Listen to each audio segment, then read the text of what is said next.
22 November সোমবার রাত 8টায় শামীম জাহেদি আছে এডিটর স্পেকে জানিয়ে দিচ্ছি শিরোনাম।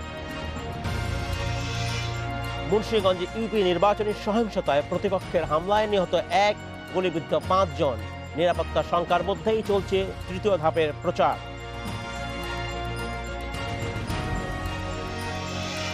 সরকারি তুলনায় বেসরকারি হাসপাতালে করোনা চিকিৎসার পরীক্ষা নিরীক্ষায় ব্যয় 13 গুণ।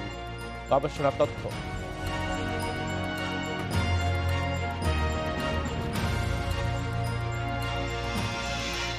বাংলাদেশ চলচ্চিত্র সার্টিফিকেশন আইনের খসড়া মন্ত্রিপরিষদের অনুমোদন। সনদ ছাড়া চলচ্চিত্র প্রদর্শনে 5 বছরের কারাদণ্ড।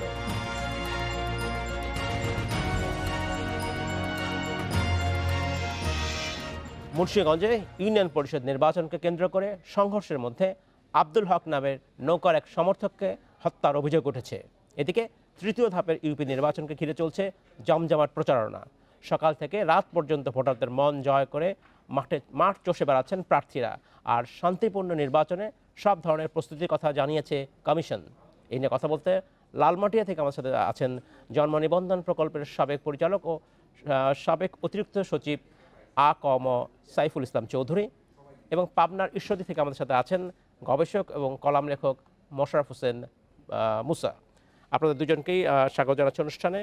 যারা সাইফুল ইসলাম চৌধুরী, আপনার কাছে আমি প্রথমে জানতে চাচ্ছি যে আমরা যখন এই আলোচনা করছি তখন গতকাল 21শে নভেম্বর পর্যন্ত এই পর্যন্ত নির্বাচনী সহিংসতায় 43 জন ব্যক্তি নিহত হয়েছে সারা বাংলাদেশে।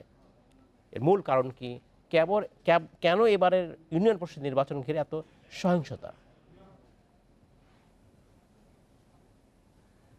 আমার যেটা মনে হয় যে এখন ইউনিয়ন পরিষদগুলো অনেক বেশি আপনার উন্নয়নমূলক কাজ করছে, অর্থাৎ অর্থ নাড়াচাড়া হচ্ছে অনেক বেশি। এখন 5 বছরের জন্য যিনি নির্বাচিত হচ্ছেন তিনি মনে করছেন যে আমি 5 বছরের জন্য আমি কর্তৃত্ববান, আর যারা নির্বাচনে নির্বাচিত হতে পারছেন না বা ক্ষমতার বাইরে থাকছেন তারা 5 বছরের জন্য এই ক্ষমতায় আসার লড়াইতেই তাদের যে ব্যস্ততা, সেজন্যই এত দ্বন্দ্ব, এত হত্যাকাণ্ড। এটা যদি আগের মতন ইউনিয়ন পরিষদগুলোর এত বেশি অর্থকরী অবস্থাটা না থাকতো তাহলে হয়তো হতো না। আমাদের দেশ যেখানে এগিয়েছে সেখানে ইউনিয়ন পরিষদে অর্থনৈতিক কর্মকাণ্ড আরও বাড়বে। তাহলে কি আমরা আরও বেশি এরকম হত্যাকাণ্ডের দিকে চলে যাব নির্বাচনকে সামনে নিয়ে? আমার যেটা মনে হয় যে এই জায়গাটা আমাদের সবার একটু ভাবার অবকাশ আছে। এখন যেমন নেতা বেড়েছে সব জায়গাতেই, সবাই চায় ইউনিয়ন পরিষদের নেতৃত্বে আসতে, পৌরসভার নেতৃত্বে আসতে। আজকের থেকে সেই 60 বছর আগে যে ইউনিয়ন পরিষদের 9 জন সদস্য ছিলেন, এখন সেই ইউনিয়ন পরিষদে একজন চেয়ারম্যান, 9 জন সদস্য, আর 3 জন মহিলা সদস্য নিয়ে 13 জন সদস্য। অথচ জনসংখ্যা বেড়েছে তার থেকে 3 গুণ বেশি। ফলে একটা হতে পারে, সেটা হচ্ছে যে ইউনিয়ন পরিষদের 9টা ওয়ার্ডে প্রতি ওয়ার্ড থেকে 3 জন করে নির্বাচিত হলেন। তারা 3 জন করে নির্বাচিত হওয়ার পরে 3 নং 27 জনের যে পরিষদ, সেই পরিষদ তখন আপনার হচ্ছে সংসদীয় কায়দায় চেয়ারম্যান নিযুক্ত করবেন এবং সংসদীয় কায়দায় সেখানে আপনার হচ্ছে তারা সিদ্ধান্ত গ্রহণ করবেন। তাহলে ক্ষমতার যে আপনার কারোর হাতে কর্তৃত্ব থাকা সেটা যেমন কমবে, পাশাপাশি ধারণা করি যে এ ধরনের প্রবণতাও কমবে, হত্যাকাণ্ডও কমবে, কারণ নেতৃত্বে অনেক বেশি লোক তখন আইনানুগভাবে আসার সুযোগ পাবেন। জি, ধন্যবাদ জনাব চৌধুরী। আমি আপনার কাছে ফিরে আসবো। জনাব মোশাররফ হোসেন মুসা, আপনার কাছে জানতে চাচ্ছি, জনাব চৌধুরী একটা কথা বলছিলেন যে যদি সংসদীয় কায়দায় যদি ইউনিয়ন পরিষদের নির্বাচন অনুষ্ঠিত হয় তাহলে ক্ষমতার কর্তৃত্বটা আসলে এক ব্যক্তির হাতে না থেকে এক অর্থে সকল সদস্যের হাতে, যারা ইউনিয়ন পরিষদের বা ইউনিয়ন কাউন্সিলের যারা সদস্য হবেন তাদের সবাই হবে। এইটা আপনার কাছে কতটা যুক্তিসঙ্গত মনে হয়, অথবা আপনার কি মনে হয় কি কারণে আসলে এত সহিংসতা হচ্ছে এবার নির্বাচনকে ঘিরে? উনি সঠিক কথাই বলছেন। তো কিছুটা দ্বিমত করে আমি বলছি যে সরকার শব্দটা এখানে ব্যবহার হচ্ছে, স্থানীয় সরকার। সরকার হলে তো একটা প্রজাতান্ত্রিক রূপ থাকা দরকার। আর সরকার মানেই যদি এটা গণতান্ত্রিক সরকার হয় তাহলে সরকারের 3টা বিভাগ থাকতে হবে, যেখানে সংসদ থাকবে, তারপর প্রশাসনিক বিভাগ থাকবে, বিচার বিভাগ থাকবে। এই 3টা বিভাগ মিলে সরকার হবে। সেখানে আমরা প্রস্তাব দিতে পারি যে সংসদটা কয়জনের হতে পারে। সংসদটা আমরা বলছি প্রতিটা ওয়ার্ড থেকে একজন নারী একজন পুরুষ, তাহলে 9টা ওয়ার্ড থেকে 18 জন, বা একজন 9 জন পুরুষ 9 জন নারী নির্বাচিত হলেন। আর একজন গণ্যমান্য ব্যক্তি বিচার বিভাগটা দেখবেন। একটা ইউনিয়নে অনেক লোক আছেন রিটায়ার্ড এবং সরকারি কর্মকর্তা যে উনি দক্ষ, এরকম একটা লোককে আমরা বিচারিক কাজ দিতে পারি। আর চেয়ারম্যানের কাজ হবে প্রশাসনিক এবং উন্নয়নমূলক কাজ করা। এটা হলো হইতে পারে। আর হলো যে আমরা আরেকটা প্রস্তাব দিচ্ছি, সেটা হলো যে আপনার স্থানীয় নির্বাচনটা স্থানীয় নির্বাচন কমিশন করবে। যেমন আমরা যদি দেখি আপনার ব্যবসায়ী সমিতি নির্বাচন ব্যবসায়ী সমিতিরা করে, ইউনিভার্সিটি নির্বাচন ইউনিভার্সিটি করে, প্রেস ক্লাবের নির্বাচন প্রেস ক্লাব করে। এটা যদি করা সম্ভব হয় তাহলে গণতান্ত্রিক দেশ, স্বাধীন দেশ, তাহলে একটা এলাকার নির্বাচন করার জন্য আমাদের এত পুলিশ বিডিআর কেন দরকার হবে?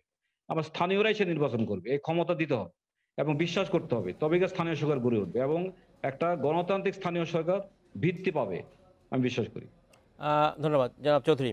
আসলে নির্বাচন কিভাবে হবে সেটা হয়তো আরেকটা আলোচনার বিষয় হতে পারে, কিন্তু শুধুমাত্র সংসদীয় কায়দায় যদি ইউনিয়ন পরিষদের নির্বাচন ব্যবস্থা করা হয় বা একই ধরনের স্ট্রাকচার হয়, তাহলে কি এই আপনি যেটা বলছেন এই যে এখন সহিংসতা হচ্ছে সেটা কমে যাবে, নাকি আসলে আরও কোনো কারণ আছে, নাকি আইনের শাসনের অভাব যে কারণেই মানুষ সংসদে করছে এবং তারা মনে করে যে নির্বাচন কেন্দ্র দখল করতে পারা যায় তারা নির্বাচনে জয়ী হতে পারবে? না, আমি যেটা যেমন মুসা সাহেব যেটা বললেন দুজন বললো, তা আমি বলছি যে একটা ওয়ার্ড থেকে যদি 3 জন নির্বাচিত হন এবং এটা রাজনৈতিকভাবেই মনোনয়ন হতে পারে, রাজনৈতিক দল ভিত্তিকই হতে পারে, এবং সেই মনোনয়নের ভেতর থেকে যদি প্রতিটি ওয়ার্ড থেকে 3 জন আসেন, এখন যেমন হচ্ছে চেয়ারম্যান প্রার্থী একজন দলীয় মনোনয়ন পাচ্ছেন, সেই সাথে 2-3 জন হয়তো তার বিপরীতে দাঁড়িয়ে যাচ্ছেন, তখন এই 2-3 জন কিন্তু ওই ইউনিয়ন পরিষদে আসতে পারছেন, তারা তখন ইউনিয়ন পরিষদে থাকবেন। আজকে যারা প্রতিদ্বন্দ্বিতা করছেন তিনি কিন্তু প্রতিদ্বন্দ্বিতা হয় একজন থাকবেন আরেকজন থাকবেন না, কিন্তু যদি শুধু সদস্যদের ভেতর থেকে এই পরিষদ গঠন হয়, সেক্ষেত্রে ওই যারা এখন প্রতিদ্বন্দ্বী হচ্ছেন চেয়ারম্যান পদে তারাও বিভিন্ন ওয়ার্ড থেকে নির্বাচিত হবেন, ফলে সংঘাতটা একেবারে যে রোধ হবে তা হয়তো না, কিন্তু এখন যে পরিমাণে সংঘাত হচ্ছে তার থেকে কমবে বলে আশা করতে পারি। ধন্যবাদ জনাব মুসা। আপনার কাছে একটা বিষয় আমি জানতে চাচ্ছি যে এবারের যে নির্বাচনী সহিংসতা, এটা একটা বড় কারণ কি, এটা কি না আসলে আপনার কি মনে হয় যে যেহেতু আওয়ামী লীগের প্রধান প্রতিপক্ষ বিএনপি অফিসিয়ালি এখানে নির্বাচনে অংশ নিচ্ছে না, অর্থাৎ আওয়ামী লীগের যারা প্রার্থী হচ্ছেন দলীয় প্রতীকে তারা ভাবছেন যে উনি প্রতীক পেলে বা মনোনয়ন পেলেই আসলে নির্বাচিত হয়ে যাবেন, এটাও একটা কারণ কিনা এই নির্বাচন দিন বা মূলত আসলে নির্বাচনের আগে যে সংঘর্ষগুলো হচ্ছে, নির্বাচন কেন্দ্রিক যে সংঘর্ষ হচ্ছে, এটা কি একটা কারণ হচ্ছে কারণ বলে মনে হয় কিনা আসলে আপনার? আচ্ছা, সংক্ষেপে বললে যেটা হয় সেটা হলো বাড়ির কাছে সরকার, স্থানীয় সরকার মানে বাড়ির কাছে সরকার। যেটা আমরা সকালবেলায় আমরা প্রতিপক্ষের মুখ দেখি, একজন যে দলেরই হোক কেউ মারা গেলে তাকে জানাজায় যাচ্ছি, একসাথে আমরা হাট বাজার করছি, একসাথে স্কুল কলেজে যাচ্ছি, মানে প্রত্যক্ষ গণতন্ত্র বা সরাসরি গণতন্ত্রের ব্যাপক সুযোগ কিন্তু স্থানীয় সরকারে আছে। যেটা হলো আপনার আচার আচরণ বলেন, ওঠা বসা বলেন, এটা গণতান্ত্রিক ভাবেই আছে, আমরা সেই মিলেমিশে থাকি, এই ভাবটা কিন্তু বহুত আগের থেকে আছে। কিন্তু এখন দলীয় প্রতীক দেওয়ার কারণে এটা একেবারে ঘরে ঘরে এখন দলীয় বিভাজন শুরু হয়ে গেছে। এটা আমরা মনে করি দলীয় নির্দলীয় নির্বাচন হওয়ার দরকার। নির্দলীয় যারা আছেন তাদেরকে সুযোগ দিতে হবে এই জায়গায় আসার। এখন এমন একটা অবস্থা দাঁড়িয়েছে যে ব্যক্তি নির্দলীয় ব্যক্তি স্থানীয় নির্বাচন বা স্থানীয় উন্নয়ন কাজে অংশগ্রহণ করতে চান, তার কোনো স্পেস নাই, কারণ সুযোগ নাই। কেন উনি তো এখানে দাঁড়াতে যে পারেন, উনি তো ভোটে দাঁড়াতে পারেন, অসুবিধা কি?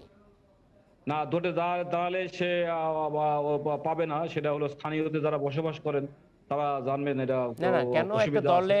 দল না করেও তো একজন স্বতন্ত্র প্রার্থী হতে পারে, অসুবিধা কোথায়?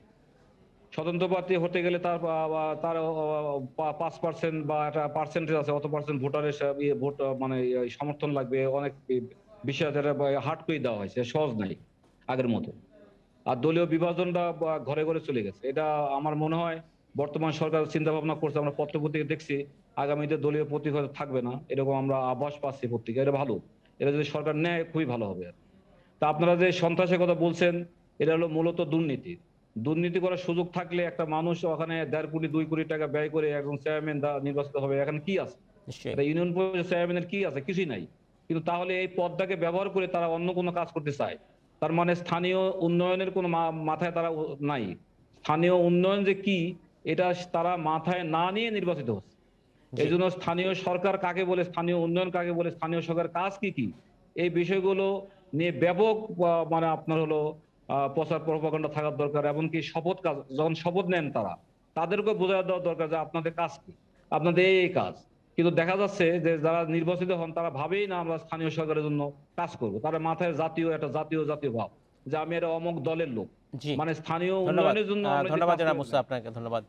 জনাব সাইফুল ইসলাম চৌধুরী, আপনার কাছে একটা বিষয় জানতে চাচ্ছি যে আমরা বলছি স্থানীয় সরকারকে ক্ষমতায়ন করতে হবে, অর্থাৎ এই ক্ষমতায়নটা আসলে কি শুধু নির্বাচনের ব্যবস্থার পরিবর্তন বা একটা ইউনিয়ন পরিষদের কেমনভাবে গঠিত হবে তার মধ্যে সীমাবদ্ধ থাকে, নাকি তা এই ইউনিয়ন পরিষদকে আরও একটু ক্ষমতা, প্রশাসনিক ক্ষমতা, একটু অনেক সময় বলা হচ্ছে কিছু রাজস্ব আদায়ের ক্ষমতা তাদেরকে দেওয়া হতে পারে? এই বিষয়গুলো আসলে ভাবা উচিত যদি সত্যিকার অর্থে স্থানীয় সরকারকে শক্তিশালী করতে হয়। আপনার কি মনে হয়? পরিষদ তো স্থানীয় সরকার কর্তৃপক্ষ, একটা স্থানীয় সরকার। স্থানীয় সরকার তার নিজস্ব আয় বাড়াতে হবে। আমাদের এখন যেটা হচ্ছে কি, যে রাষ্ট্র তাকে যে বরাদ্দ দিচ্ছে সেই বরাদ্দ নিয়ে ইউনিয়ন পরিষদ চলছে।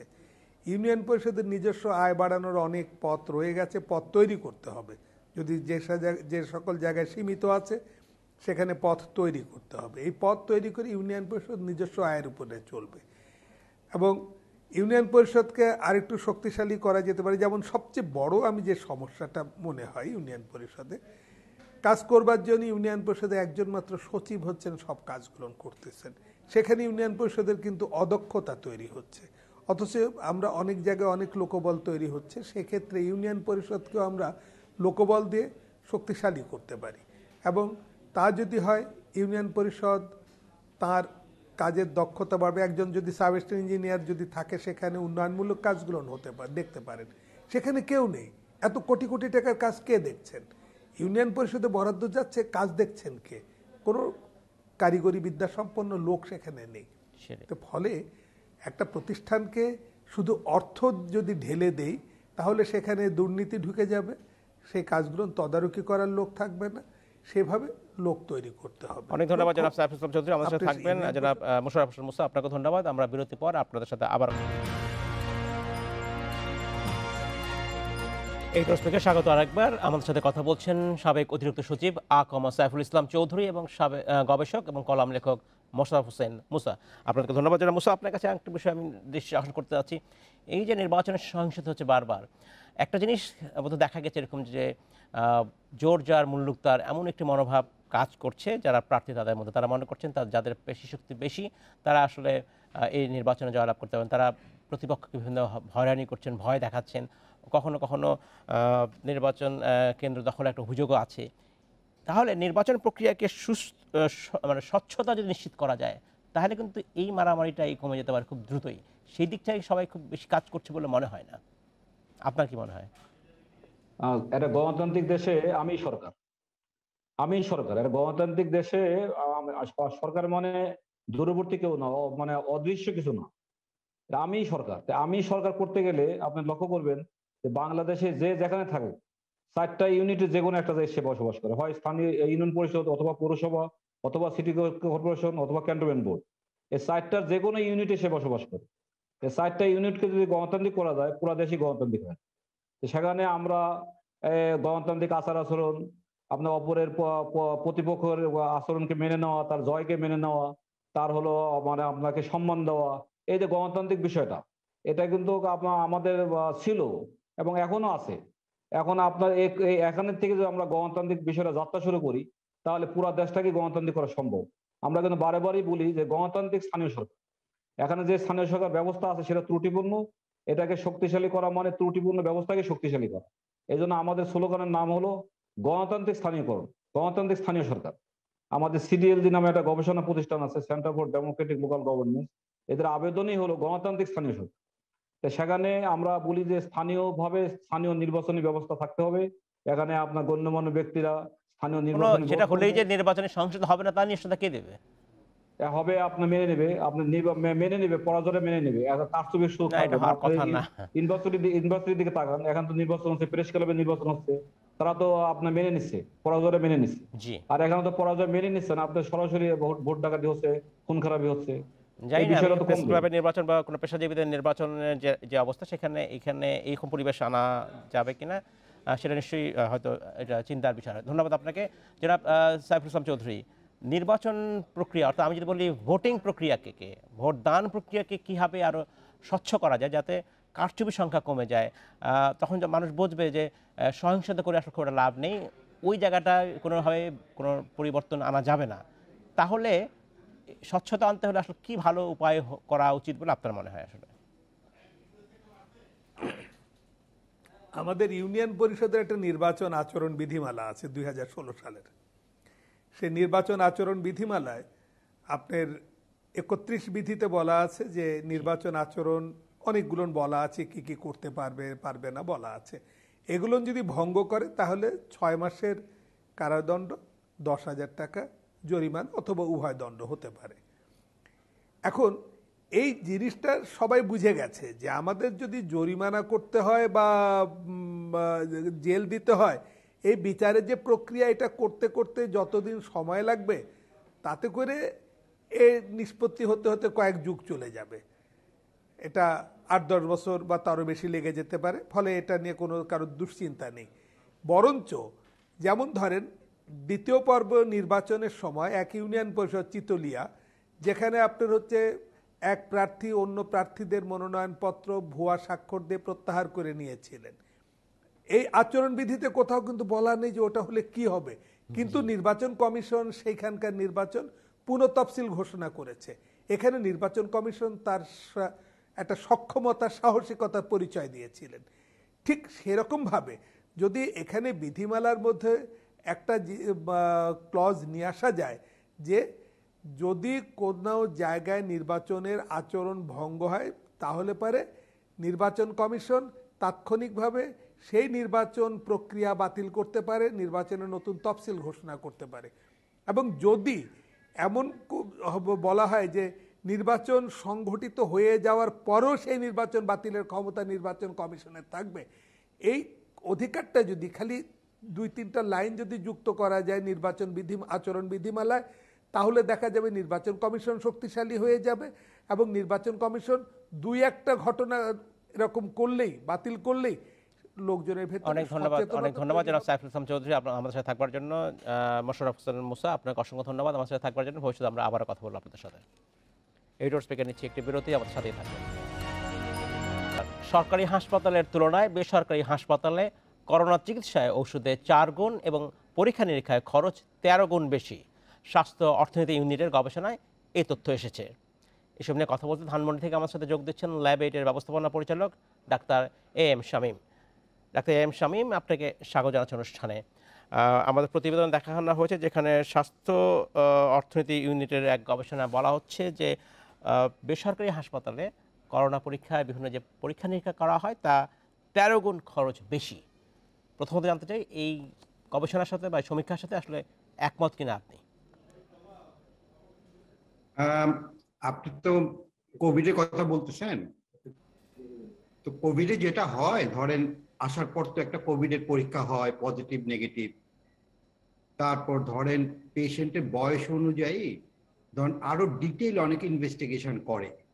তারপর ধরেন আইসিইউর পেশেন্ট, এখন সরকারি হসপিটালে হয় কি ধরেন কিছু কম পরীক্ষা করলেও চলে, কিন্তু বেসরকারি হসপিটালে আসলে আসলে পেশেন্টদেরও এক্সপেকটেশনটা বেশি থাকে যাতে একটা টেস্টের জন্য ধরেন যাতে ওই রুগীটার ক্ষতি না হয়। যেমন ধরুন ইন্টারলিউকেন 6 কিংবা কোভিডের জন্য কতগুলো স্পেশাল ইনভেস্টিগেশন আছে যেগুলো দিয়ে বোঝা যায় যে পেশেন্টটা ক্রিটিক্যালি ইল হবে কিনা, মানে আরো খারাপ হবে কিনা।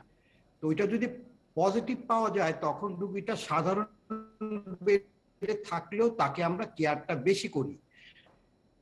আবার ওইটার যদি রেট মানে আপনার ভ্যালুটা কম আসে তখন রুগীটা খারাপ হলেও আমরা ভাবি যে ও অত খারাপ হবে না।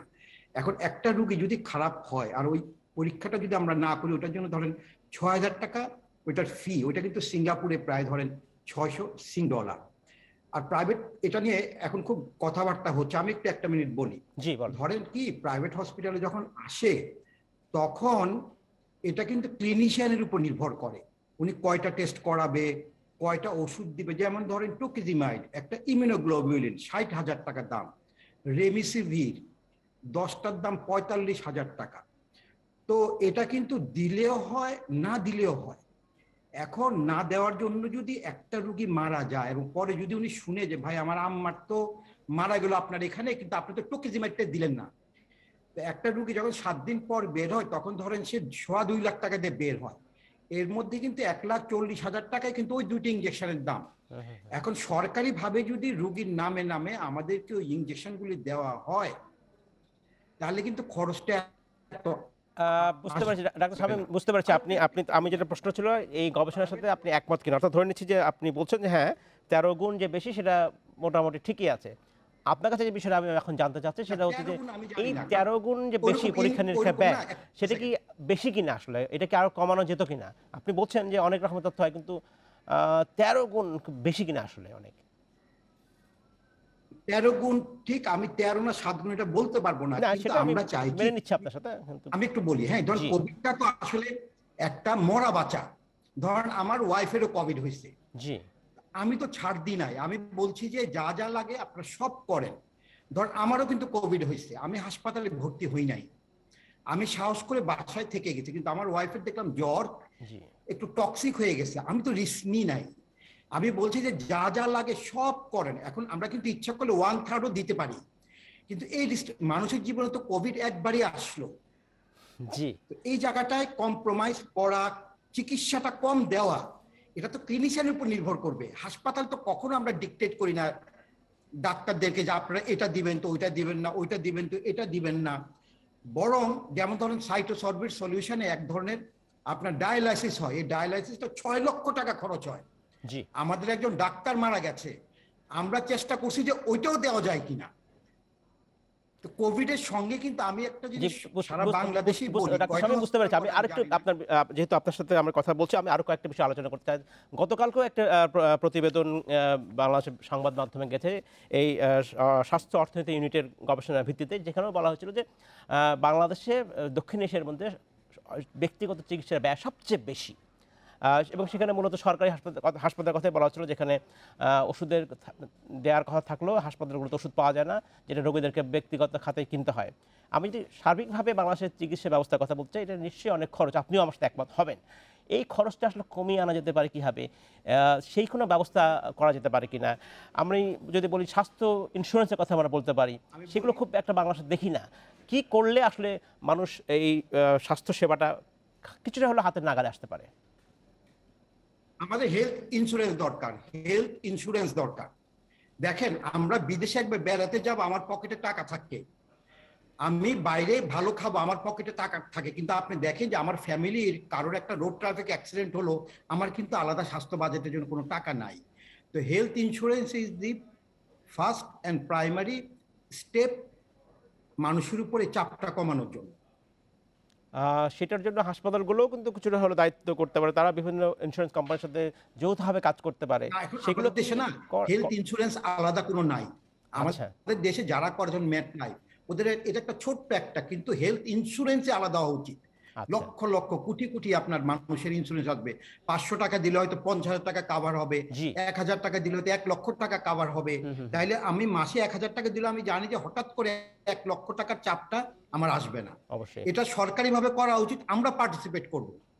অনেক আমাদেরকে ধন্যবাদ। যদি আজকে বলা হয় যে তোমরা একটা হেলথ ইন্স্যুরেন্স করো, আমরা আচ্ছা কিন্তু করতে চাই। নিশ্চয়ই নিশ্চয়ই। অনেক ধন্যবাদ ডাক্তার এম শামীম আমাদের সাথে থাকবার জন্য। ভবিষ্যতে আমরা আবার কথা বলবো। তবে সত্যিই অর্থে স্বাস্থ্য ব্যবস্থা উন্নতির জন্য হেলথ ইন্স্যুরেন্স বা স্বাস্থ্য বীমার কোনো বিকল্প নেই। অনেক ধন্যবাদ। এডিটর স্পিকে স্বাগত আরেকবার। বাংলাদেশ চলচ্চিত্র সার্টিফিকেশন আইনের খসড়া অনুমোদন দিয়েছে মন্ত্রিপরিষদ। সার্টিফিকেশন ছাড়া চলচ্চিত্র প্রদর্শন করলে অনধিক 5 বছরের কারাদণ্ডের বিধান রাখা হয়েছে। এছাড়া বদলাচ্ছে সেন্সর বোর্ডের নাম। এ নিয়ে কথা বলতে গুলশান থেকে আমার সাথে যোগ দিচ্ছেন চলচ্চিত্র প্রযোজক এবং সেন্সর বোর্ডের সদস্য খোরশেদ আলম খসরু। জনাব খসরু, আপনাকে স্বাগত জানাচ্ছি অনুষ্ঠানে। আজ মন্ত্রিপরিষদে চলচ্চিত্রের যে সেন্সর বোর্ড ছিল সেটা পরিবর্তনের কথা বলা হচ্ছে, খসড়া আইনে বলা হচ্ছে এটি সার্টিফিকেশন বোর্ড হবে। ঠিক কী গুণগত পার্থক্য হচ্ছে বোর্ড এবং সার্টিফিকেশন বোর্ডের মধ্যে? ধন্যবাদ আপনাকে। আমাদের দীর্ঘদিনের দাবি ছিল এই সেন্সর বোর্ড থেকে আমরা সেন্সর সার্টিফিকেশন বোর্ড মানে বোর্ডে যাওয়ার জন্য। কারণ বোর্ড, হচ্ছে সেন্সর যে বোর্ড থেকে, জি। সেন্সর বোর্ড থেকে, বাংলাদেশ চলচ্চিত্র সেন্সর বোর্ড থেকে আমরা বাংলাদেশ সেন্সর সার্টিফিকেশন বোর্ডে যাওয়ার জন্য এই দাবিটা আমাদেরই ছিল, প্রযোজকদের। আমরা সবসময় দাবি করেছি এটা সরকারের কাছে। সেটা হচ্ছে যে এই কারণে দাবি করেছিলাম যে আমরা যখন সেন্সর বোর্ডে একটা ছবি জমা দেই, তখন সেই ছবিটা সেন্সর বোর্ডের সদস্যরা দেখে সেখানে তাদের ইচ্ছা মতো কাটিং দেয়, কর্তন দেয়, হাজার হাজার ফুট কেটে ফেলে। অ্যাকচুয়ালি সেখানে কিন্তু সেখানে কোনো মানে সুযোগ নেই, সেখানে আত্মপক্ষ সমর্থনের সুযোগ নেই। সেখানে কি জন্য এই সিকোয়েন্সটা রেখেছে, কি জন্য এরকম সিনেমাটা হয়েছে, গল্পটা কেন এরকম হয়েছে, সেগুলো থেকে 12 বছর বয়সের শিক্ষার্থীর বা ছেলেমেয়েরা কি দেখবে, এর বেশি কি হবে, এরকম ব্যাপারটা কি এরকম? এইটা হচ্ছে যে এখন আমরা এই খসড়াটা আমরা না দেখলে আসলে বলতে পারছি না। কারণ আজকেই যেহেতু পাশ হয়েছে, কিন্তু এগুলো থাকার কথা, এবং এগুলোই আসলে আমরা, এইটা হচ্ছে যে আমাদের দাবি ছিল যে পার্শ্ববর্তী দেশ ভারত, সেখানে কিন্তু সেন্সর সার্টিফিকেশন বোর্ড, তো সেইখানে তো আমাদের অনেক বড় বড় বিখ্যাত বিখ্যাত চলচ্চিত্র হয়, বা অনেক চলচ্চিত্র হয়, বছরে প্রায় 1200 চলচ্চিত্র হয়। তো সেইখানকার যে নিয়ম কানুন গুলো যেগুলো আছে, সেগুলোই মোটামুটি আসলে ওই রকমই আমাদের আসলে ফলো করার কথা। তো আমরা এটা না দেখলে আসলে বলতে পারছি না, এখন না জেনে আসলে আগেই বলতে জনাব পারছি। খসরু, আমি আরেকটা বিষয় আপনার বিষয়ে দৃষ্টি আকর্ষণ করছি। এই খসড়া আইনে যেটা আজকে পাশ হয়েছে, সেখানে বলা হচ্ছে যে, সংবাদ মাধ্যমে আমরা যেটা জেনেছি সেটা হচ্ছে যে, সার্টিফিকেশন ছাড়া, সনদ ছাড়া যদি কোনো চলচ্চিত্র প্রদর্শন করা হয় 5 বছরের কারাদণ্ড হবে। আমরা ধরে নিতে পারি যে এই প্রদর্শন মানে হচ্ছে সিনেমায় বা টেলিভিশনে, কিন্তু ইন্টারনেটের যুগে যদি কোনো সিনেমা যদি ইন্টারনেটে মাধ্যমে প্রচার করে কেউ, তখন কিসের আওতায় আসবে সেই বিষয়ে কি আপনারা, আমি জানি না বিভিন্ন সময় আলোচনা হয়েছে কিনা, যেহেতু আপনি খসড়া এখনো এই দেখেননি। বিষয়টা নিয়ে আমরা কিন্তু প্রথম থেকেই মন্ত্রণালয়ে অনেকগুলো মিটিং করেছিলাম যে এই ওয়েব মুভি, এখন ওয়েব নাটক চলছে, ওয়েব সিরিজ চলছে, কিন্তু এখন আবার নতুন করে ওয়েব মুভিও এখানে অ্যাড হয়েছে। এখন আমাদের সিনেমাগুলোও কিন্তু এই মানে এই ইন্টারনেটে হচ্ছে রিলিজ করা হচ্ছে, ইন্টারনেটকে বা আমাদের এই ওটিটি প্ল্যাটফর্ম বা এই যে ওয়েব মুভি হিসাবে চালানোর জন্য এই যে তৈরি করা হচ্ছে। তো সেগুলা কিন্তু এর মাঝেও দেখেছেন যে সেখানে যেখানে কোনো নিয়ন্ত্রণ নেই, সেখানে আসলে বিষয়গুলো আমাদের একজন পরিচালক, আমাদের আর্টিস্ট, এরা হচ্ছে পুলিশ তাদেরকে অ্যারেস্ট করেছিল। তো আমরা এটা এই তখন থেকেই আসলে এই বিষয়টার উপর গুরুত্ব বেশি হয়েছে, এবং সেটার একটা কমিটি হয়েছে, এবং কমিটি একটা নীতিমালা অলরেডি তৈরি করেছে। সেই নীতিমালাটা, আমার মনে হয় যে এই নীতিমালাটা এই অবশ্যই থাকবে, কারণ কোনো নীতিমালা না থাকলে আসলে সেখানে উন্মুক্ত থাকলে বিষয়গুলো আসলে সেই আমাদের সহনীয় পর্যায়ে থাকে না, যেটা আমরা বিগত দিনে দেখেছি। আর হচ্ছে যে অবশ্যই চলচ্চিত্র হলে অবশ্যই তাকে সেন্সর সার্টিফিকেট তাদের থাকতে হবে। সার্টিফিকেট ছাড়া কেউ চলচ্চিত্র কোথাও প্রদর্শন, এখন হচ্ছে যে এই আমাদের এই অনলাইন ডিজিটাল এই যে যুগ চলে আসছে, এই সোশ্যাল মাধ্যমে, এইখানে হচ্ছে যে চলচ্চিত্র একটা যাইতাই একটা চলচ্চিত্র নির্মাণ করে, মানহীন চলচ্চিত্র নির্মাণ করে সেগুলো প্রদর্শন করছে, অবাধে এগুলা অনলাইনে প্রদর্শন করছে, বা অনেক কোনটা সার্টিফিকেট ছাড়া মানহীন আবার কোনটা মানহীন নয় সেটা হয়তো দর্শকরাই নির্ধারণ করবে আসলে। কিন্তু মুশকিল হচ্ছে যে, মানুষের কাজের স্বাধীনতা থাকা উচিত, সেইটা নিশ্চিত করা উচিত, এবং এই নতুন যে সার্টিফিকেশন বোর্ড হচ্ছে, আমরা আশা করব সেটা তারা সেই স্বাধীনতা নিশ্চিত করবে। অনেক ধন্যবাদ জনাব খোরশেদ আলম খসরু, আমাদের শেষ করতে হচ্ছে, ভবিষ্যতে আমরা আবার কথা বলবো আপনার সাথে। এই ছিল এডিটর স্পিকে। ইন্ডিপেন্ডেন্ট টেলিভিশনের সব খবর বিস্তারিত জানতে চোখ রাখুন ফেসবুক, ইউটিউব এবং টুইটারে। সাথে থাকার জন্য ধন্যবাদ।